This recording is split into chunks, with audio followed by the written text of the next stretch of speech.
Into the thick of it. 안녕하세요. Into the thick of it. 안녕하세요. Into the thick of it. 안녕하세요. 깜짝이. We're tramping through the bush. 빵켄트. Assalamualaikum warahmatullahi wabarakatuh. Perkenalkan, nama saya Julianti Darongke dari Fakultas Ilmu Sosial dan Ilmu Politik, Program Studi Hubungan Internasional Universitas Muhammad Warman dengan NIM 21020460048. Pada kesempatan kali ini, video ini saya buat untuk pendalaman materi filsafat ilmu pengetahuan yang diampu oleh dosen Ibu Nisa Gena. Jadi video ini merupakan video lanjutan dari video-video sebelumnya, Curhat Filsafat part 1 dan part 2. Jika kalian belum nonton, silahkan nonton dulu yang part 1 dan part 2-nya. Jadi setelah mendapat materi dari pertemuan minggu ini, pengetahuan saya menjadi bertambah. Salah satu materi yang saya dapatkan adalah tentang cara-cara mengolah informasi menjadi pengetahuan untuk mencapai kebenaran. Jadi bagaimana proses terbentuknya ilmu? Yang pertama berawal dari data yang disebarkan oleh subjek, kemudian menjadi informasi-informasi, yang dimana informasi-informasi ini yang terkumpul menjadi sebuah pengetahuan. Kemudian syarat mendapatkan pengetahuan yang pertama adalah investment. Ini bisa sebagai investment waktu kita untuk mencari ilmu. Yang kedua adalah attention, perhatian kita terhadap ilmu tersebut. Kemudian melewati proses kapasitas yang dimana kita harus mempunyai kapasitas untuk menampung semua informasi yang kita terima. Setelah itu kemudian membentuk sebuah ilmu pengetahuan, menjadi sebuah ilmu pengetahuan yang menghubungkan kita kepada kebenaran.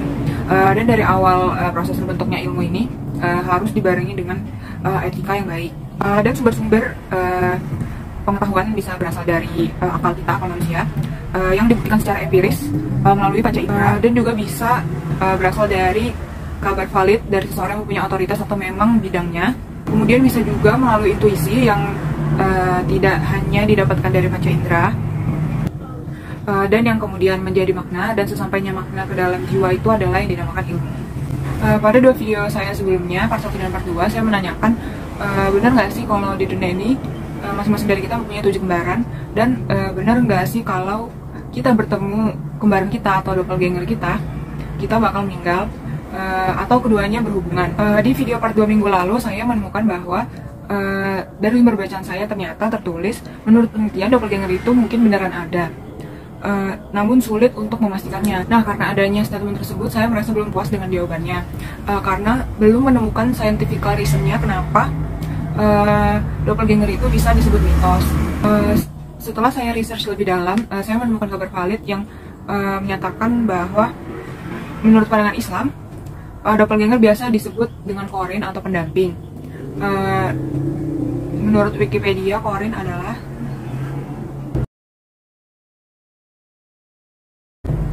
kenapa doppelganger bisa disebut korin? Karena sebenarnya jin korin dapat menyerupai wujud manusia atau kembaran kita tapi dari beda alam.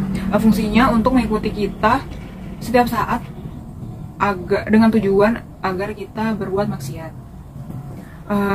Hanya 2 orang saja yang sejak dilahirkan tidak pernah diganggu oleh setan dan Allah melindunginya, yaitu Nabi Isa dan ibunya Maryam. Penjelasannya terdapat pada hadis riwayat Bukhari dan Muslim. Menurut hadis Nabi juga, ketika bayi dilahirkan, maka dia akan ditusuk oleh setan agar dia menjadi anak yang keluar fitrahnya. Nah, ini mengapa biasanya ketika bayi dilahirkan dia selalu menangis. Lebih lengkapnya dapat dilihat pada hadis riwayat Bukhari dan Muslim. Jadi itu yang saya baca tentang doppelganger dalam pandangan Islam, disebut dengan jin korin, yaitu pendamping yang dapat berwujud seperti wujud kita manusia, tetapi berbeda alam yang tugasnya mengikuti kita agar kita selalu berbuat maksiat. Nah, selain menurut pandangan Islam, saya juga menemukan scientific reason-nya bahwa doppelganger itu hanya mitos melalui panca indera. Saya berselancar di internet dan di Tegan Lucas, seorang profesor anatomis dan sejumlah peneliti di University of Adelaide, Australia, pernah mencari tahu lebih lanjut soal doppelganger ini. Tujuan mereka untuk mengetahui tentang resiko salah tuduh terhadap pelaku pembunuhan. Nah, sebagian dari kita mungkin akan merasa tertarik jika tahu kalau kita punya kembaran. Nah, tapi kabar itu jelas bukan kabar baik bagi para polisi atau penegak hukum, karena hal itu meningkatkan resiko salah tangkap. Untuk itu, Tegan menganalisis wajah hampir 4.000 orang dengan menggunakan kumpulan foto anggota militer Amerika lengkap dengan mengukur jarak mata, jarak telinga, jarak mulut, dan sebagainya. Dan yang ditemukan membuat para penegak hukum lega. Jadi kemungkinan dua orang yang memiliki 8 ciri wajah yang sama adalah kurang 1 dari 1 triliun orang. Dan hasil analisisnya menyebutkan bahwa dari 7,4 miliar penduduk bumi, hanya 1 dari 135 orang yang memiliki doppelganger atau kembaran yang tidak terikat hubungan darah. Nah, sampai di sini kesimpulan sementara saya bahwa kemungkinan kita memiliki 7 kembaran di dunia ini mungkin possible, dan kalau yang jika kita bertemu doppelganger kita salah satunya bakal mati, itu beneran mitos belaka. Kemudian menurut seorang ilmuwan forensik dari George Washington University Amerika Serikat, secara statistik dengan melihat banyaknya total populasi manusia dari dulu hingga sekarang, dan juga fakta bahwa genetik manusia timbul secara acak, maka fenomena kembaran tidak sedarah ini bisa saja ada. Nah, saya juga menemukan nih satu contoh artis Hollywood yang punya doppelganger dari masa lalu. Artis Hollywood ini sangat mirip dengan seorang filsuf yang bernama John Locke. Bisa terlihat bahwa filsuf asal Inggris John Locke ini memang terlihat seperti versi tuanya aktor Amerika Adrien Brody. Soalnya dari struktur wajah, tatapan, terutama hidung, Brody dan John Locke memang benar-benar mirip. Nah, jadi itu tadi hasil research saya mengenai benar nggak sih kalau di dunia ini kita punya masing-masing 7 kembaran, dan benar nggak sih kalau misalnya kita bertemu salah satu kembaran kita akan meninggal, dan ternyata itu dibuktikan dengan scientific reasonnya bahwa yang meninggal itu tidak benar, itu hanya mitos belaka. Dan meskipun terlihat seakan kemungkinannya kecil, namun penelitian yang dilakukan oleh ilmuwan tidak menampik bahwa manusia memang punya kembaran yang memiliki ciri fisik yang benar-benar mirip walaupun tidak sedarah. Dan menurut saya untuk menemukan 7 kembaran yang ada di dunia ini menurut saya possible. Jadi sesuai dengan cara pandang manusia kepada objek, yang pertama itu ada ontologi.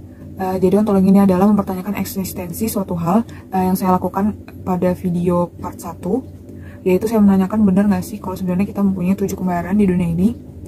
Dan yang kedua ada epistemologi. Epistemologi ini adalah membahas tentang bagaimana cara kita mendapatkan pengetahuan.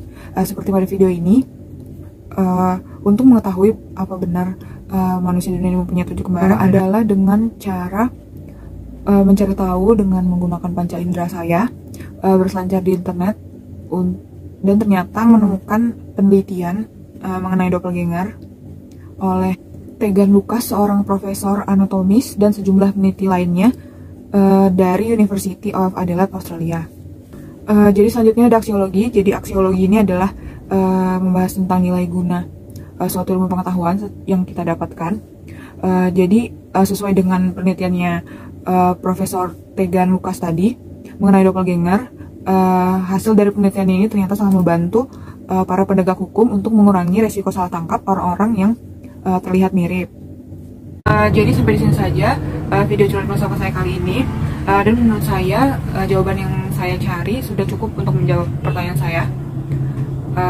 Untuk kesimpulan sementaranya sudah cukup bisa saya mengerti, ternyata seperti itu jadinya. Kurang dan lebihnya mohon maaf. Assalamualaikum warahmatullahi wabarakatuh.